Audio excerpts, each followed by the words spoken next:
Welcome, my dear listeners, to the vibrant world of my childhood in the Caribbean. Here to take you on a journey back in time. Picture this, a sun-soaked island, the air heavy with the scent of the sea, and the laughter of children playing under the lush green canopy of mango trees. My childhood was painted with the vivid hues of these mango moments, each one sweeter and more memorable than the last.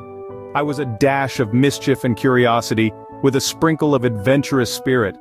My playground was the great outdoors, my playmates, the whispering winds, and the towering mango trees that stood like sentinels in our backyard. The mango trees, were not just trees.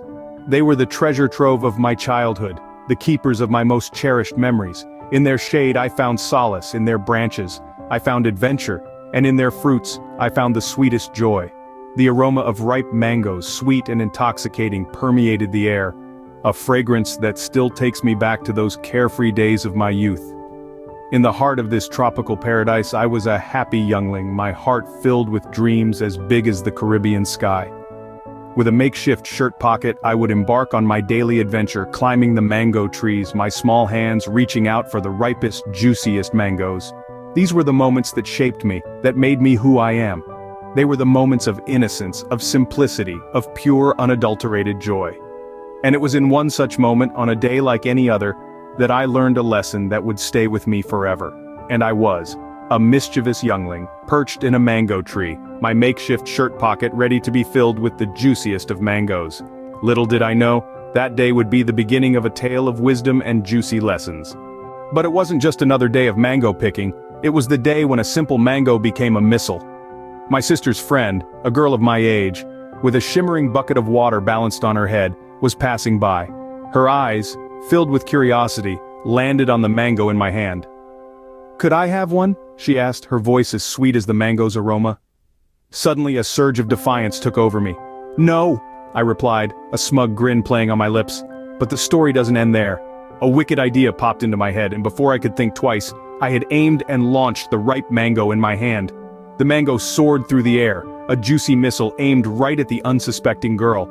It hit the bucket with a resounding thud, the impact causing the bucket to tip over and the water to splash onto her head. The girl stood frozen in shock, her clothes drenched, her eyes wide with surprise. The world around us seemed to halt for a moment, the only sound being the drip-drip of water hitting the ground. And then, the silence was broken by a gasp. I turned around to see Auntie Nanny standing there, her eyes wide and her mouth agape. She was a woman of wisdom, respected by all for her insightful words and life lessons. And there was no doubt that she had seen the whole scene unfold. I could tell from the look in her eyes, the look of disappointment mingled with a hint of amusement, that I was about to be taught a lesson I would never forget. Splash! The water-soaked scene immediately caught the attention of my wise Auntie Nanny. Auntie Nanny's stern voice echoed through the mango grove. "Why did you do that?" The question hung heavy in the air, blending with the scent of ripe mangoes. The world seemed to slow down, as if Auntie Nanny's voice had the power to halt time itself. I could feel my heart thudding in my chest, matching the rhythm of the pulsating Caribbean sun above us. She was not just asking why I had thrown the mango.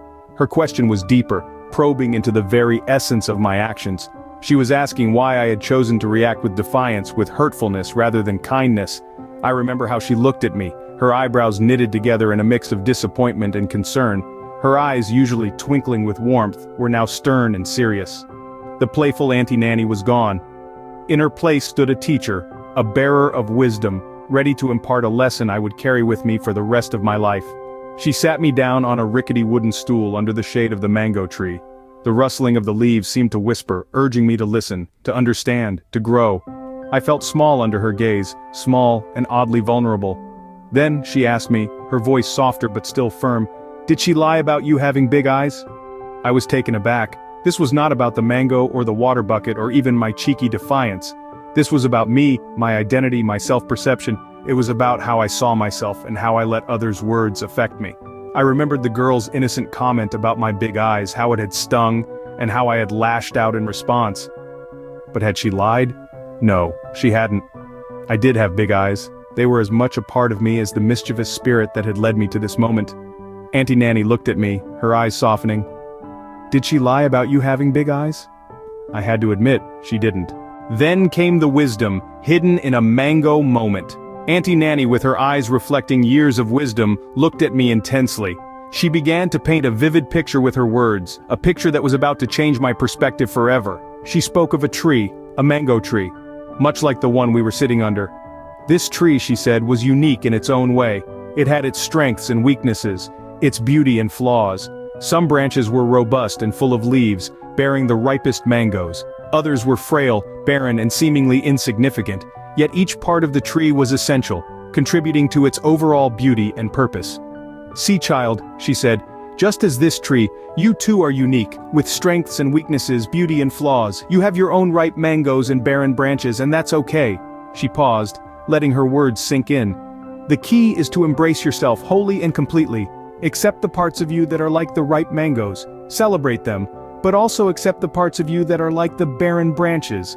They too are a part of you, a part of your story.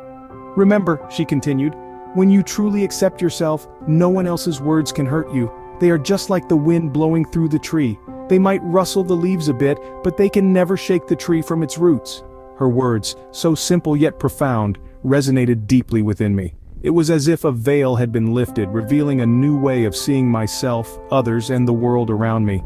I realized then that self-acceptance was not just about acknowledging my strengths and achievements. It was about embracing my whole self, with all its complexities and contradictions. And there it was, the lesson in a mango moment, the sweet taste of self-acceptance, even sweeter than the ripest mango. So that was the tale of wisdom and juicy lessons from my vibrant Caribbean childhood.